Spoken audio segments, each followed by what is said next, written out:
Forward, these are not my words, ये सारे शब्द मेरा नहीं है। They are the words of the master who thought me, ये सारे शब्द उस मास्टर का है जिसने मुझको सिखाया है। Without him I could have done nothing, but through his help I have set my feet upon the path. Master के हेल्प के बिना मैं कुछ भी नहीं कर सकता था, परंतु मैं मास्टर के हेल्प से इस ट्रूथ का पाथ में चलने के लिए तैयार हो पाया हूँ। You are also desire to enter the same path, so the word which he spoke to me will help you also if you will obey them।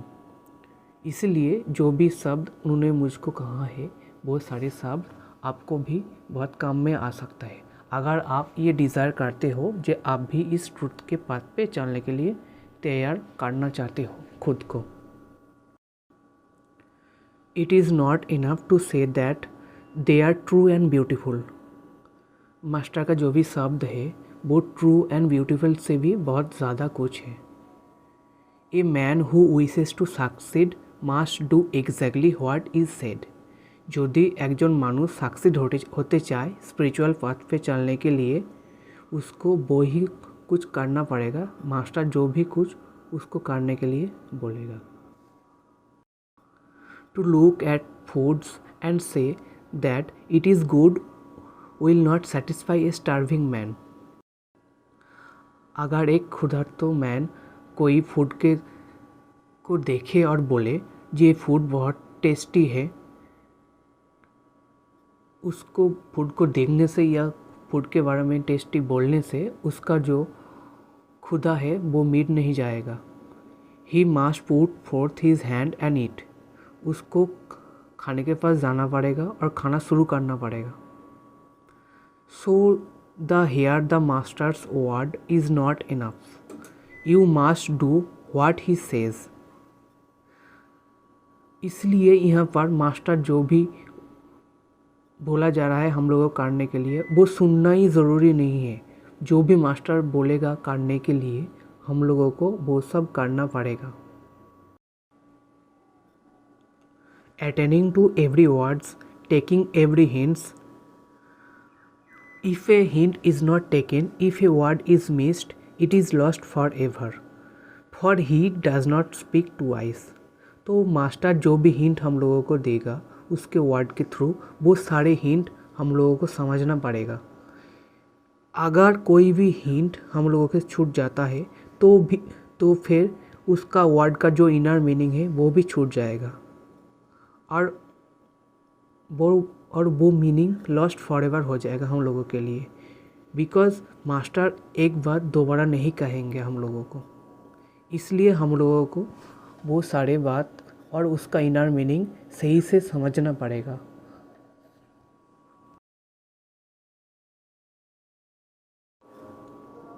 Four qualification there are for this pathway: discrimination, desirelessness, good conduct and love.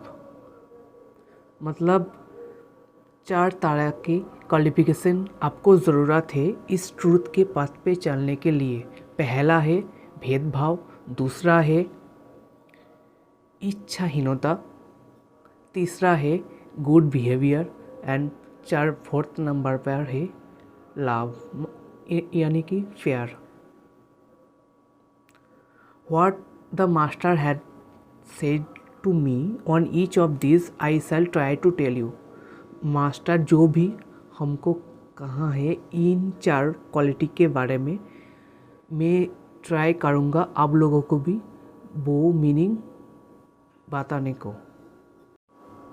Eight the feet of the master, chapter 1। The first of this qualification is discrimination. जो पहला qualification है वो है भेदभाव, and this is usually taken as the discrimination between the real and unreal which leads man to enter the path। ये mainly है जो real और अनरियल है लाइफ में, मतलब सच और झूठ है, उन दोनों को अलग से देखने का एक काबिलियत। ठीक है,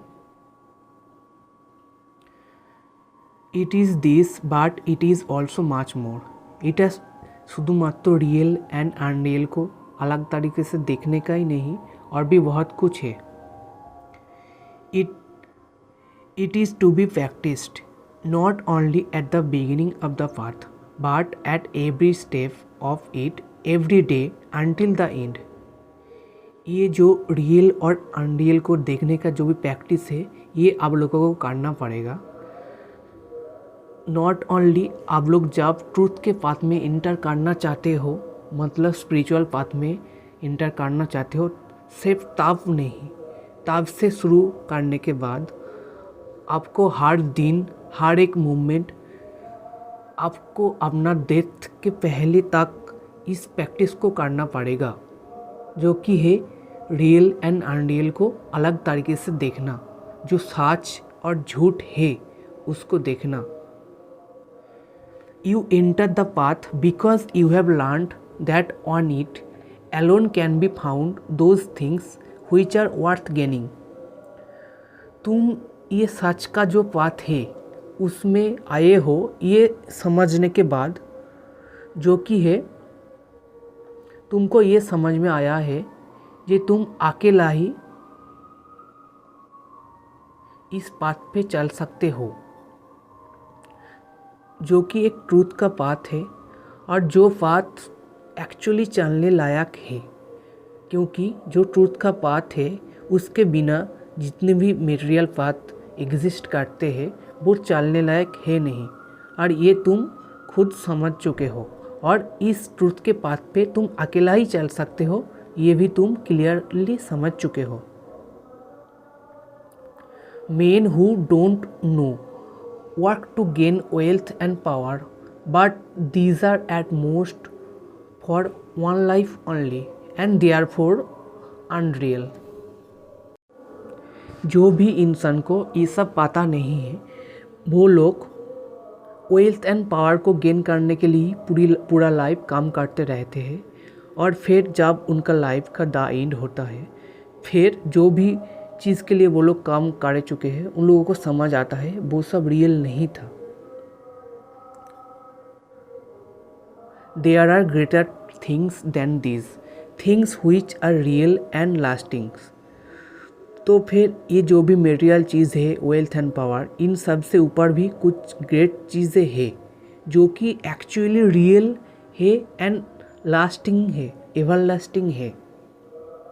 When you have once seen this, you desire those others no more। जब तुम उस जो भी रियल है, एवरलास्टिंग है, उस चीज़ को एक बार देख लोगे, उसके बाद जो भी अनरियलिस्टिक मटेरियल थिंग्स है जिनके ऊपर तुम्हारा डिज़ायर अब तक था वो और फिर से नहीं रहेगा। वो सारी डिज़ायर अनरियलिस्टिक चीज़ों के बारे में तुम्हारा ख़त्म हो चुका होगा।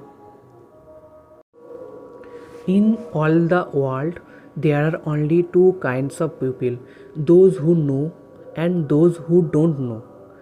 दुनिया में दो तरह के लोग हैं, एक वो जिन लोगों को पता है इस ट्रूथ के पाथ के बारे में और जिन लोगों को नहीं पता इस ट्रूथ के पाथ के बारे में। And this knowledge is the thing which matters. और ये जो भी नॉलेज है ट्रूथ के बारे में ये सच में इम्पॉर्टेंट है। What a religion man holds to what race he belongs. कोई भी एक रिलीजियन मैन कौन सी चीज़ को होल्ड करके रखते हैं अपने लाइफ में, और वो अपने लाइफ में कौन सी रेस पे चलना चाहते हैं, मतलब कौन सी डायरेक्शन में चलना चाहता है। These things are not important। ये सारी क्वेश्चंस इम्पोर्टेंट नहीं है।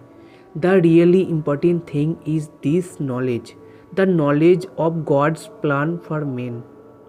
मतलब एक इंसान क्या करना चाहता है, उसका क्या प्लान है, ये इम्पोर्टेंट नहीं है। इम्पोर्टेंट ये है जे गॉड का क्या प्लान है, गॉड का क्या नॉलेज है। गॉड के नॉलेज के हिसाब से एक इंसान का क्या प्लान होना चाहिए वो सबसे ज़्यादा इम्पोर्टेंट है। For God has a plan and that plan is evolutions. तो गॉड का एक प्लान है, पर वो प्लान के हिसाब से इंसान को इवोल्यूशन पे जाना पड़ेगा, मतलब एक इंसान को ग्रो होना पड़ेगा गॉड के प्लान के हिसाब से।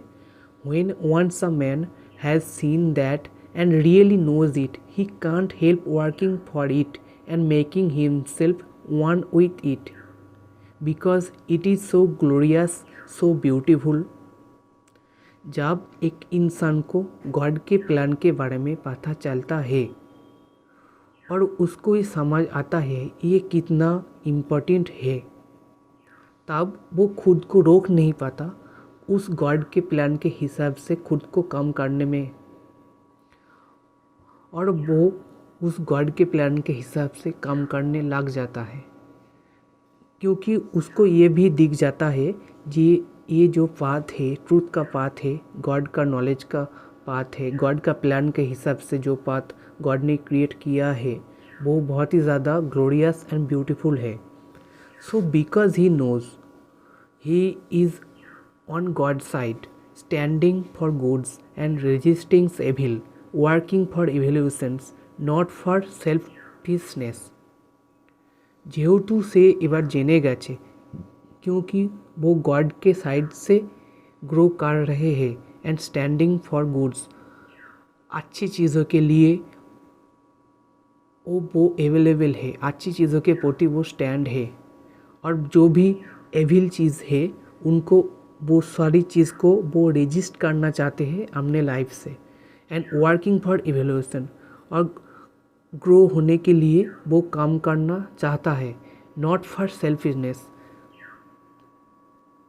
कोई सेल्फ रिलेटेड काम के लिए वो कुछ और करना ही नहीं चाहता। If he is on God side he is one of us, and it does not matter in the least whether he calls himself a Hindu or a Buddhist, a Christian or a Mohammedan, whether he is an Indian or an Englishman, a Chinese man or a Russian। अगर वो God के side में है फिर वो हम लोगों में से एक है जो लोग ट्रूथ के पथ में चलना चाहते हैं, और उनका जो रिलीजन है, हिंदू, बुद्धिस्ट, क्रिश्चियंस, वो मैटर नहीं करता, वो हम लोगों के साइड में ही है।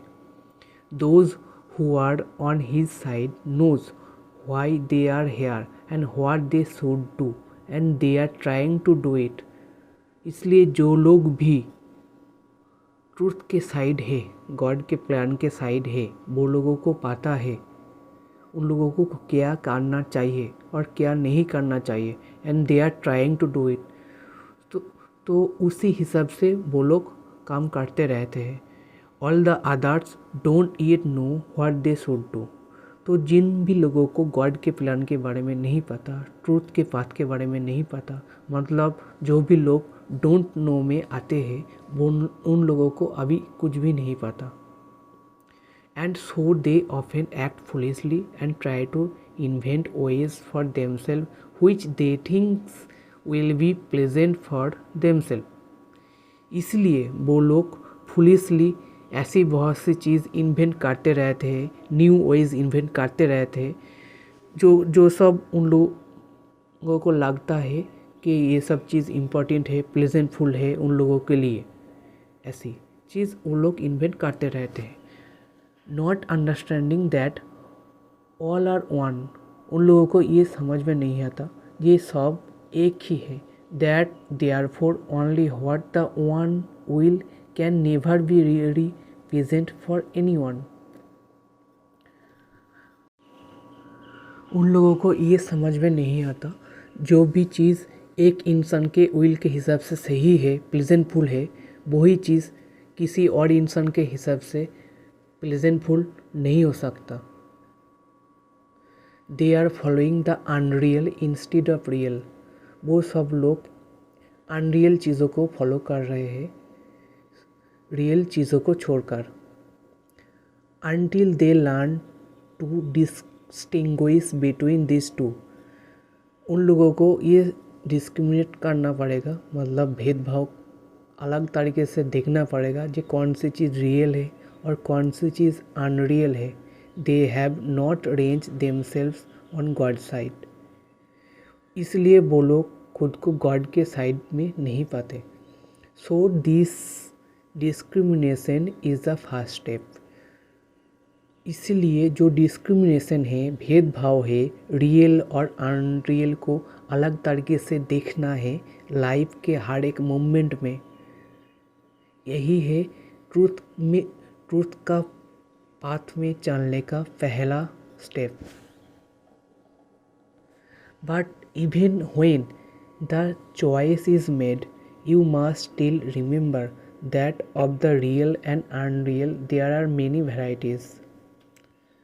जब तुम ये डिसाइड कर चुके हो ट्रूथ का पाथ में चलने के लिए, तुमको ये याद रखना पड़ेगा कि रियल एंड अनरियल जो भी चीज़ है उनमें भी बहुत सारे वैरायटीज़ है।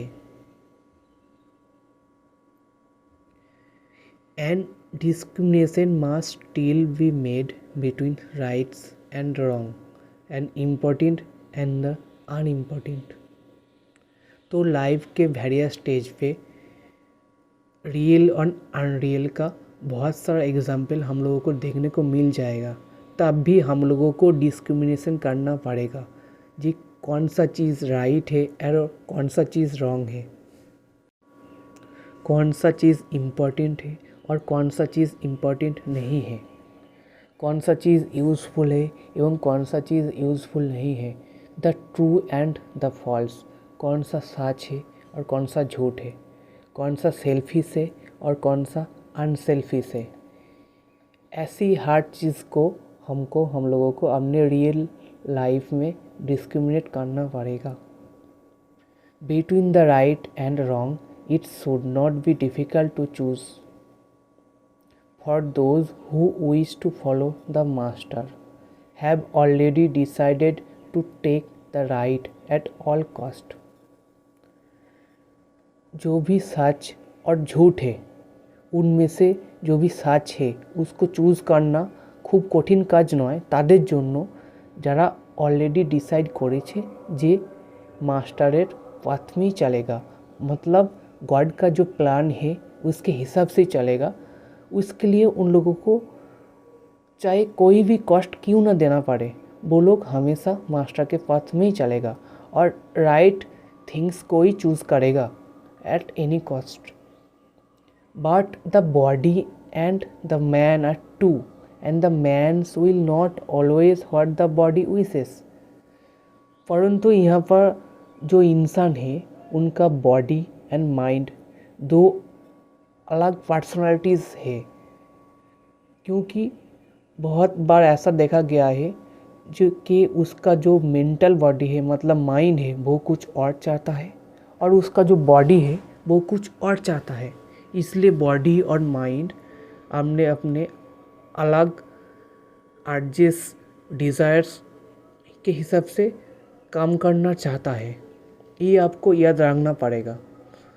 When your body wishes something, जब तुम्हारा बॉडी किसी भी चीज़ के बारे में किसी भी चीज़ करना चाहता है, स्टॉप्स, उसी मूवमेंट पर तुम्हें stops and things whether you really wish it, तब भी तुमको ठहरना है और ख़ुद को पूछना है कि तुम्हारा बॉडी जो चाहता है वो क्या सच में करने लायक है, वो क्या सच में तुम करना चाहते हो, वो क्या गॉड के प्लान के हिसाब से सही है, वो क्या कोई रियल चीज़ें है, वो क्या ट्रूथ है, वो क्या सेल्फिश है, उसका यूज़फुल क्या है, ये सब तुमको समझना पड़ेगा। जब भी तुम्हारा बॉडी तुमको कुछ करने के लिए कहेगा उसी मोमेंट पर तुम्हें रुकना है कुछ देर पर और खुद को सोच में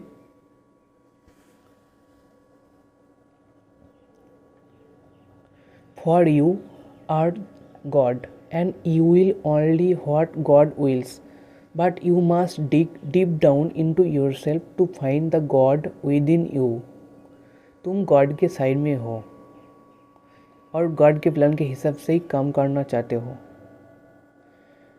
इसीलिए तुमको अपने अंदर झांकना पड़ेगा और अपने अंदर जो गॉड है उसको ढूंढना पड़ेगा। और जब तुम अपने अंदर गॉड को ढूंढ सकते हो, ढूंढने के बाद listen to his voice which is your voice.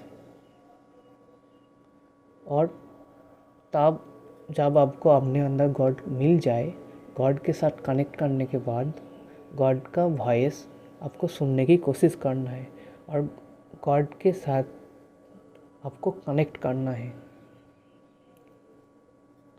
क्योंकि तब गॉड का जो वॉइस है, गॉड का जो कमांड है, वो आपका ही कमांड हो जाता है। Don't mistake your bodies for your self, neither the physical body. কখনোই এই মিস্টেক করবে না যে तुम्हारा जो बॉडी है वो ही तुम हो, नाइदर द फिजिकल बॉडी। खुद की फिजिकल बॉडी को कभी भी खुद नहीं समझना है, नॉट द एस्ट्रल बॉडी। तुम्हारा जो मेंटल बॉडी है, मॉलिकुलर बॉडी है, जो भी एक बॉडी तुम ड्रीम में जब जाते हो, जिस बॉडी को तुम यूज़ करते हो ड्रीम में जाने के लिए, उस मॉलिकुलर बॉडी या फिर एस्ट्रल प्रोजेक्शन करने वाले बॉडी भी तुम खुद नहीं हो, नॉट द मेंटल बॉडी। और तुम्हारा जो भी मानस है, जो भी इलेक्ट्रॉनिक बॉडी है, वो भी तुम नहीं हो। Each one of them will pretend to be self. तुम्हारा जो फिजिकल बॉडी है और मेंटल बॉडी है और एस्ट्रल बॉडी है, ये तीनों बॉडी ही हमेशा तुमको ये समझने की फोर्स करेगा कि वो ही तुम हो। फिजिकल बॉडी को यही समझ में आता है फिजिकल बॉडी ही तुम हो, मेंटल बॉडी तुमको यही बोलेगा मेंटल बॉडी तुम्हारा ट्रू सेल्फ है, या फिर एस्ट्रल बॉडी तुमको ये बोलेगा कि एस्ट्रल बॉडी ही तुम्हारा ट्रू सेल्फ है। बट तुमको ये समझना है इन तीनों बॉडी में से कोई भी बॉडी तुम्हारा ट्रू सेल्फ नहीं है। But you must know them all and know your self as their master. परंतु तुमको ये तीनों बॉडी को ही समझना पड़ेगा, physical body, astral body and mental body को। और ये भी समझना पड़ेगा कि तुम इस तीनों बॉडी का मास्टर हो और इस तीनों बॉडी को तुमको अपने अंदर काम कराना सीखना पड़ेगा। When there is work that must be done, जब ऐसा कोई काम तुम्हारे पास आएगा जो करने लायक है, ट्रूथफुल है, वो तुमको करना पड़ेगा। The physical body wants to rest, to go out walking, to eat drink. जैसे कि फिजिकल लेवल पे जो भी काम तुम्हारे पास आएगा, वॉकिंग हो, ईटिंग हो, ड्रिंकिंग हो, तुम्हारा फिजिकल बॉडी हमेशा रेस्ट करना चाहेगा। ओके, पर तुमको फिजिकल बॉडी को लेकर जो भी काम ज़रूरी है, ट्रूथफुल है, वो सारे काम तुमको करना पड़ेगा। And man who does not know से टू हिमसेल्फ, और वो इंसान जिसको ये पता नहीं और वो खुद को बोलता है I want to do these things, I must do them. আমি চাই ये सब काम करना, আমার आवश्यकता আছে ये सब चीज़ों का। But the man who knows, परंतु जिस इंसान को पता है this is that what is not, ये वो नहीं है जो मैं चाहता हूँ। I and it must wait a while, मैं कुछ देर तक यहाँ वेट कर सकता हूँ। Often when there is an opportunity to help someone, the body feels how much trouble it will be for me. Let someone else to do it. प्रायशई जब कोई ऐसा अपॉर्चुनिटी तुमको मिलेगा जहाँ पर कोई इंसान ट्रैवल में है और तुम उसको हेल्प कर सकते हो, पर तुम्हारा बॉडी माइंड तुमको ये कहेगा जे अब मैं थोड़ा रेस्ट कर लूँ, अभी मैं नहीं कुछ नहीं करना चाहता हूँ, कोई और आके उस इंसान को हेल्प कर देगा। तब तुमको अपने बॉडी को और माइंड को ये रिप्लाई देना है, you shall not hinder me in doing good works. तब तुमको अपने बॉडी को, माइंड को ये कहना है कि तुम मुझको अच्छे काम करने से रोक नहीं सकते। The body is your animal, the horse upon which you ride. Body হচ্ছে তোমার पोसा एक हॉर्स, एक घोड़ा जिसके ऊपर तुम राइड करते हो। Therefore you must treat it well, take good care of it.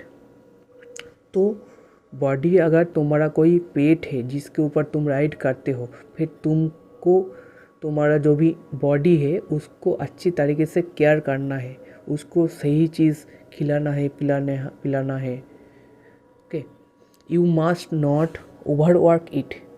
तुम इसको कभी भी ज़्यादा नहीं खिला सकते या ज़्यादा केयर नहीं कर सकते। मतलब जितना केयर और वर्क ज़रूरी है एक बॉडी को हेल्दी तरीके से परफॉर्म करने के लिए, उतना ही तुम इस बॉडी को केयर करोगे। You must feed it properly on pure foods and drink only. तुमको इसको प्योर फूड एंड ड्रिंक ही खिलाना है, कोई इम्प्योर चीज़ नहीं खिलाना है। And keep it strictly clean even from the minutest speck of dirt. एवं तुमको इसको हमेशा क्लीन रखना है, एक छोटा सा भी तिनके से भी, डर्ट से भी। For without A perfectly clean and healthy body you can not do arduous work of preparations. क्योंकि जब तक तुम इसको परफेक्टली क्लीन नहीं कर लेते हो अपने बॉडी को, तुम इस बॉडी को यूज़ करके कोई जो भी रिचुअल्स है स्पिरिचुअलिटी रिलेटेड वो नहीं कर पाओगे।